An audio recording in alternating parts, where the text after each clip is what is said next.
are you doing, Karina? I'm okay. I'm doing well, thank you. How are you doing?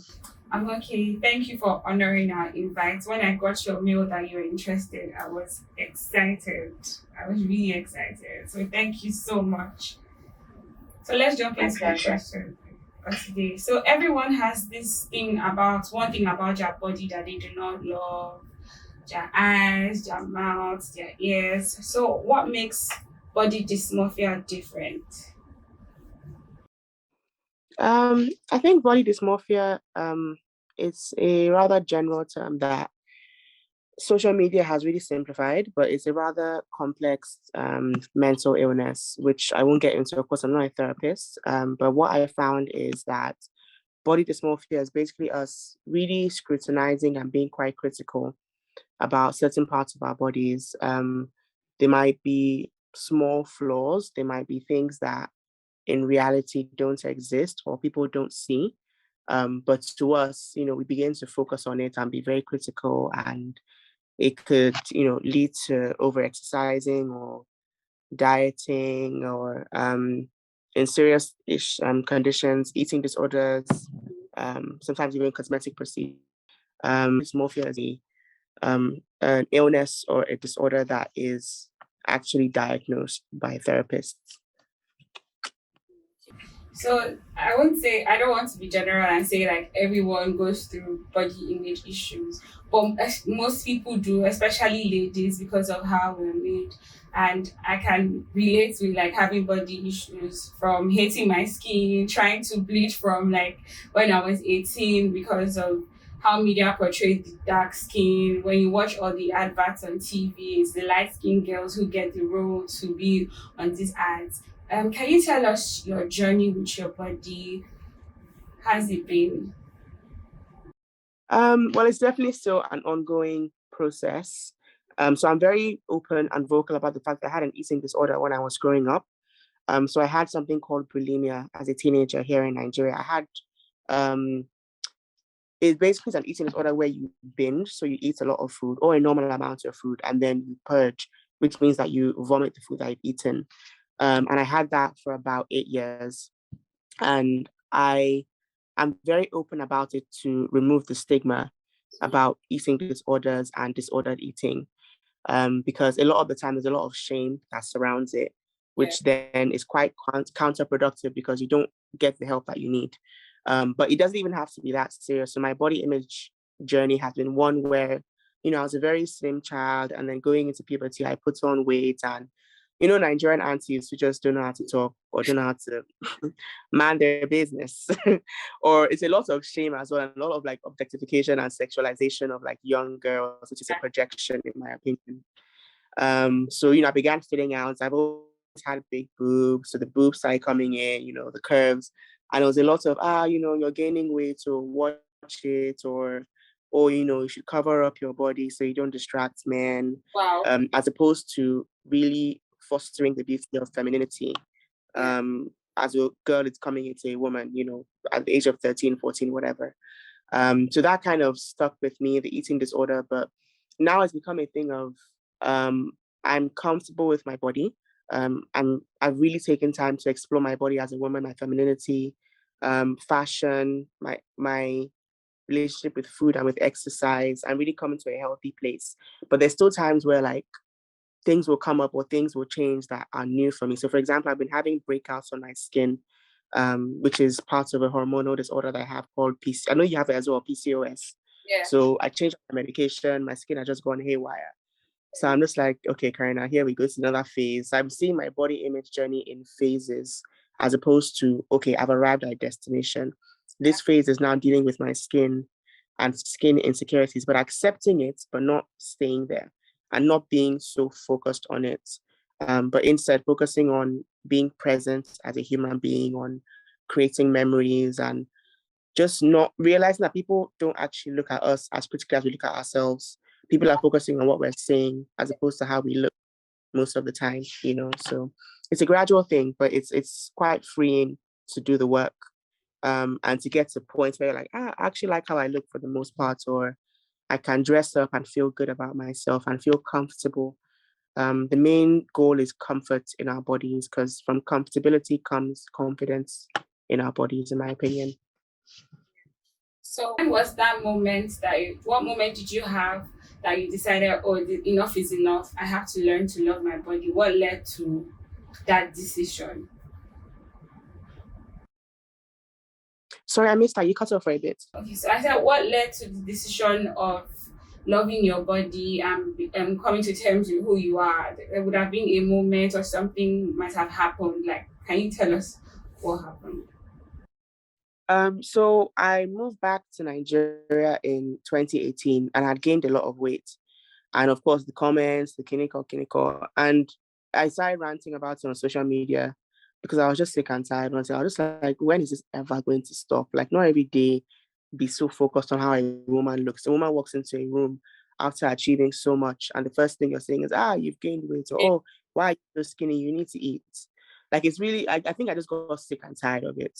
Um, so it wasn't a conscious effort, okay, I'm going to love my body, but more just like, okay, what can I actually do to find comfort in my body? So I began exercising regularly. I began eating to actually nourish my body. I began talking about it vocally without shame and without hiding.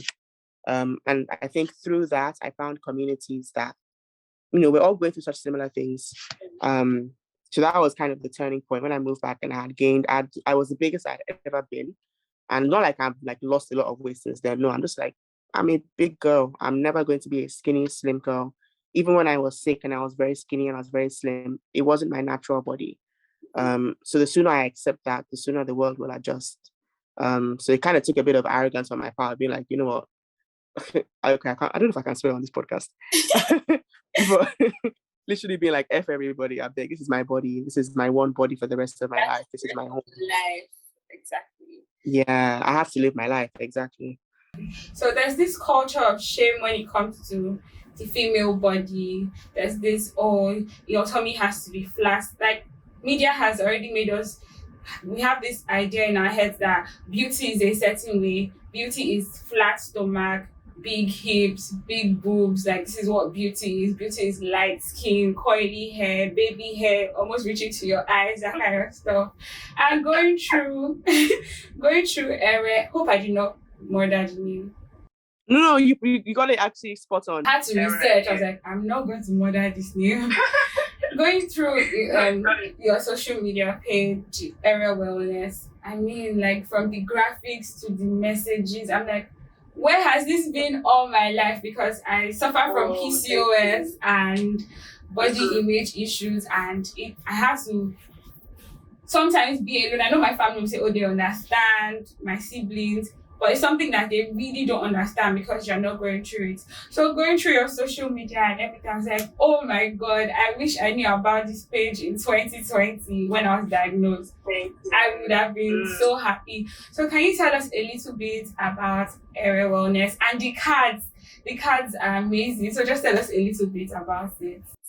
Oh, thank you so much. That's actually like my goal, just for someone to come across and be like, oh, I feel seen, or like I feel understood, Ere was born from obviously my own personal experiences and just needing that kind of community and kind of wanting to be the change I really wanted to see and really want to see. I wish I had some sort of body image platform discussing these things openly when I was in secondary school, just so I didn't feel so alone and so just like something was wrong with me. You know what I mean? So Ere Wellness, we're a company, we host body image workshops and we have the conversation cards like you mentioned. We have the body image conversation cards that are essentially questions to guide these conversations in different settings. So we have self, family, friends, and couples. And with the workshops, it's really just us coming together and having these really open conversations. And then we also are able to partner with therapists and mental health services to provide further support. Because, it feels great to come together in a group of women and men who actually join us sometimes, talk about these things. You feel like a load is lifted off your chest, but sometimes more work is needed, more guidance, more tools are needed in the day-to-day. And it's very easy for us to see body image as a rather trivial issue, but I really don't think it is. It can really affect people's quality of life. It can make people very unhappy. It can affect, people's careers. Yes, exactly. I mean, for someone like me who I was throwing up my food for 8 years, it can go that deep where like you are literally damaging your body because of what is essentially self-hate. So with Ere, we just really want to make sure that people feel seen and they feel heard, and also that we are able to change the language of how we discuss our bodies, because we have generations coming after us. We want to be better mothers and better aunties and better older siblings, So if we're able to talk to ourselves in ways that are healthy and productive about our bodies and about our self-image in general, these kids will hear these things and it will change how they see things as well. And they'll know that they can actually be in a body where they feel comfortable and they don't have to be super duper skinny. They don't have to have a coke bottle body. They don't have to have hips and boobs to know they're sexy. Like, it's just the variety is the spice of life, and Exactly. we're all able to we're all able to actually have a healthy body image despite what our bodies look like. We're all able to take care of our bodies in a genuine and holistic way. So, was there ever a time in your body image journey when you had eating disorder that it affected your relationship with your family, your friends, or your intimate relationship? Did it ever affect that? Um, yes, I would say yes, because the thing about having an eating disorder or even disordered eating, because I'm careful not to, only focus on an eating disorder that has been officially diagnosed. Sometimes our relationship with food it's just, it can be a bit challenging. Let me put it that way. But the thing with that is that you become very secretive. So during those 8 years, nobody knew. I found ways to hide it because there was a lot of shame. I didn't want anybody to know I was doing this weird, disgusting thing or whatever. So I became very secretive, and it's only now in hindsight I can see that I missed out on what could have been years of deeper intimacy because I was hiding this secret. So now that I've recovered, I'm healed, I have a healthy relationship with food. I love food. I'm a big foodie. I love food so much. And I actually eat it and enjoy it, right? Um, I'm able to actually put a lot of energy that I used to hide to build deeper relationships with my family and my friends and my loved ones. And I'm more open. Um, so I think in that sense, it affected it. And I'm able to see that on the other side of recovery, it's just more fullness in life, there's just more, there's just way more. And it's worth it. The recovery was worth it because I just feel more settled and more grounded as a person. You know what I mean? Would you say that there's, when it comes to body image issues, would you say there's total and complete healing, or it's a continuous journey? So you know how you move from your 40s to your 30s to even 50 or to your 70s, you're always going to have like issues with your body, or is it something that will end at a particular stage in life? No, it definitely carries on. I mean, part of our community, we have ladies in their 50s and their 60s who come to our workshops, who engage with our content. And not because they hate their body. I think that's the thing. Body image is not necessarily, oh, I hate my body, I hate everything about myself, but it's just our bodies are constantly changing, especially as women. It's like every 10 years we're in different phase of our body, whether it's puberty, whether it's adolescence, whether it's having kids, whether it's menopause, our bodies are constantly changing. So with changes physically come changes emotionally and mentally. And it's sometimes the work is more intense, but sometimes it's just being aware of the changes and aware of how there are food take, our exercise, our sex lives. So it's definitely a continuous journey that doesn't end, which is a good thing because then we continue talking about it. And those who need to hear it more, those who are just coming into their own bodies as teenagers are able to benefit from it. So I think it's definitely an ongoing thing until death. Because even in old age, as your body is changing, skin is getting looser, you're losing muscle mass. That is a body change. And it's a thing of going through another round of acceptance of your body as well. If you could go back in time to maybe when you were 16, 15, what would you tell your younger self about your body? I would say, girl, chill. I would ask myself to relax. And like I said before, people are listening to what you're saying. and they're focused on how you make them feel as opposed to how you look. There's a very popular quote that's like, your body is the least interesting thing about you. And I think that's quite true to an extent. Yeah, your body is like what people see, but when you open your mouth and like the vibe and the energy that you're giving off, and the joy you're exuding, if you're in a bad mood, the anger you're exuding or whatever, it's more memorable to the human experience than, oh, she had nice lips. Okay, cool, but like, what was coming out of those lips? You know what I mean? So yeah, I'll tell myself to just take it easy, and that your body is still developing, your body is still changing. Now I'm in my late 20s, and I keep on telling my mom, I feel like I'm going through like a second puberty because my body is changing. Like, my hips are getting wider. I'm just like, I don't get what's happening. How is this happening? Or like, my shape is changing, and I'm like, I didn't see this coming. So I'll just remind myself that we should just all relax a little bit, and even to talk to older people who I admire, or even like watch their stories, listen to what they're doing, because we can learn a lot from people's lived experiences, especially with the power of vulnerability. When people are very open and there's no shame, that's when we're even able to learn more and draw from people's experiences and know that, okay, we have more similarities than differences as human beings. And that is very reassuring and very encouraging. So I totally agree with you because I'm in my late 20s too. And the way I am breaking out, I'm just breaking out anyhow. I have pimples. I'm past my period, but it's still there. It's like, my father calls it Gary. It's just there. He's like, what's wrong with your face? What is happening? So it's kind of strange for me. So when my mates were having pimples, I was just like enjoying the whole smooth face. Now, as in my late 20s, I'm like, what is going on? It's too late for all of this. Yes, like you said, our bodies are constantly changing and we need to embrace that change.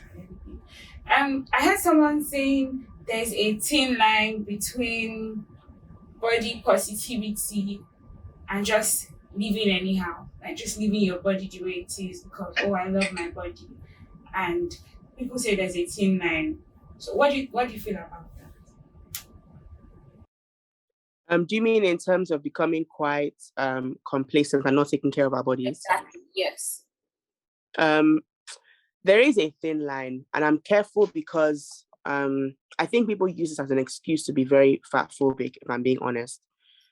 In my opinion, body positivity or having a healthy body image, I always say it's holistic because it's actually taking care of your body, like actually nurturing your body. Even if you are at a comfortable size or if you're slim or whatever, like working out and eating healthy is important for our bodies. And I think that can't be stressed enough. Like, I think with Ere, I try to emphasize, okay, moving your bodies in a way that you enjoy and finding foods that are accessible to you but are good and nourishing for you. And finding the balance of, okay, moderation. I don't have any guilt about having ice cream or like I'm going to have pizza tonight. I'm so excited because pizza is fantastic. You know what I mean? Like, everything in moderation. But at the same time, I'm careful with that conversation because people then use that to see somebody who is fat or somebody who's in a bigger body and be like, you're doing body positivity, you're not even healthy. How do you know? You're not a doctor. So I think it's very, very, very important for us not to judge people by how they look at their body size, because that is fat phobia. There's a book that I've read, and I really am I encourage people to read it. It's not an easy book to get. It's like a academic journal. It's called The Racial Origins of Fat Phobia by Sabrina Strings.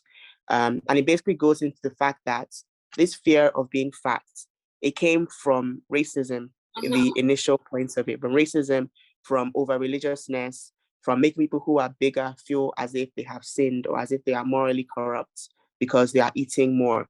And people who are bigger might not even eat as much.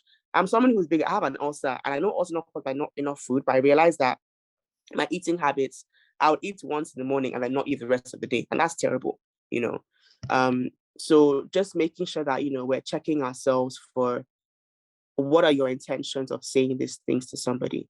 If you want them to be healthier, there's a way that you'll approach them with grace and with kindness. If someone is not eating at all or just eating sugar all day, you won't go and say, that's why you're fat, because that's not going to change anything. That's going to make them feel bad. And if somebody told you that, you wouldn't feel good. So it's all about moderation, finding the balance of actually taking care of our bodies, being honest with ourselves, but also really leading with grace, really leading with kindness, which can't be stressed enough, and checking the fact that we all have ingrained fast phobia. We all have it, and even, I don't know if there's a word for skinny phobia, but like if someone is too slim, suddenly you begin to think, they're not eating enough. How's it affecting you? It's between them and their doctor, like if you're not a doctor, you're not their doctor. So, to an extent, everybody should just do their day and mind their business. Exactly. Okay, lastly, talking about unsolicited advice, what would you like to say to those Nigerian aunties who just open, as far as I'm concerned, they're also faggots and just pour out what they think is right, or they're trying to help you get a husband. Men don't like chubby women, men don't like this. You're not supposed to be this way. You're not supposed to be this way. What if you had one standing in front of you? What would you say to that auntie who doesn't mind her business? That amiable auntie that always has something to say about how you look. I mean, this is me assuming that she's ready to hear it. Because a lot of these aunties, you can tell them something and they'll be like, they'll justify what they're saying, which is why sometimes I feel like, respectfully, we need to clap back sometimes because they just run them out sometimes. Yeah. What I found, so I'm going to say what I'm actually going to say to her, but what I found to help with me is like when these aunties who haven't seen me in years be like, you're so fat now. I'm like, but I look good. And that kind of like throws them off. It's like, no, but I look good. And I know I look good. And you can't tell me otherwise. Like, I'm a babe. I'm like, oh, yes, it's true. Anyway, they begin taking their words back. But what I would say, if someone is actually ready to have this conversation, I'll be like, honestly, auntie, if someone told you what you're telling this girl now, would it help you or would it hurt you? You know what I mean? Like, we really need to like watch what we're saying because you don't know the effects of words. I remember when I was 14 and I was going through puberty, one of my aunties said to me, which is a very weird thing to say. She was like, oh, what has happened to my beautiful gazelle? And I was like, first of all, why am I a gazelle? I'm a human being. I'm not a deer in the forest. And also, like, I think now I'm not beautiful because I've gained weight. Like, so that thing really affected me. I began to be so conscious of everything. And I was 14, so I'll just tell all these aunties, like, if someone said these things to you, you wouldn't like it. So just, think of why you're saying this. And if there's a different way you can say this to somebody, even if you are concerned for their health, okay, don't embarrass them. Meet them one-on-one and ask them questions. Don't assume, and it takes a lot of dying to self and a lot of checking our egos and our pride to do that. Because you want to be able to be like, oh, my aunt, I can say anything I want. You actually can't because it's not right. Yeah. And it takes a lot of humility for someone to be like, okay, I was wrong. I shouldn't have said that in that way. So just checking ourselves in that sense, I'll tell whichever auntie is open and willing to hear that because I feel like they're rare. I'm telling you. It was so beautiful talking to you. Like, I've been waiting for these conversations because I realized that we had like certain things in common from PCOS and all of that. So it's really, really nice having you on today's episode. Like, I was really excited to tell everybody, Karina. I'm really excited. Thank you so much. Thank you so much for. Thank you so much for having me. Yes. I'm glad you could do it. Thank you. And well done on the podcast. Doing the Lord's work. You said? I said, well done on the podcast. You're doing the Lord's work with the podcast. Well done. Thank you. So lastly, can you tell us your handle on Instagram or your website for Ere Wellness? So our Instagram, for sure. Our Instagram is Ere Wellness. That's ERE.wellness. Our website is erewellness.com. That's EREwellness.com, where you can purchase the conversation cards. We have a lot of virtual events coming up. We have some in-person events coming up in June. So if you follow us, if you subscribe to our newsletter on our website, you'll be up to date on everything that's happening. We can't wait to have you as part of the community. We're very chill. We're very normal people who just really want to talk, and not beat about the bush, So we'd love to have you guys. Thank you so much. It's a beautiful thing you're doing. Thank you. Thank you very much. Everyone, go follow Ere Wellness. Like, you will not regret it. Thank you so much, Karina. Thank you. Thank you all so much. Have a good day. You too. Bye. All right, everyone. Thank you for listening to this episode. Don't forget that Beauty doesn't come in a certain size. It doesn't matter if you are skinny in quotes or you're on the plus size. You're beautiful in your dark skin, however you are. Don't forget to follow us on all our socials so you know when a new episode drops. My name is Monique and this is Allure. Bye.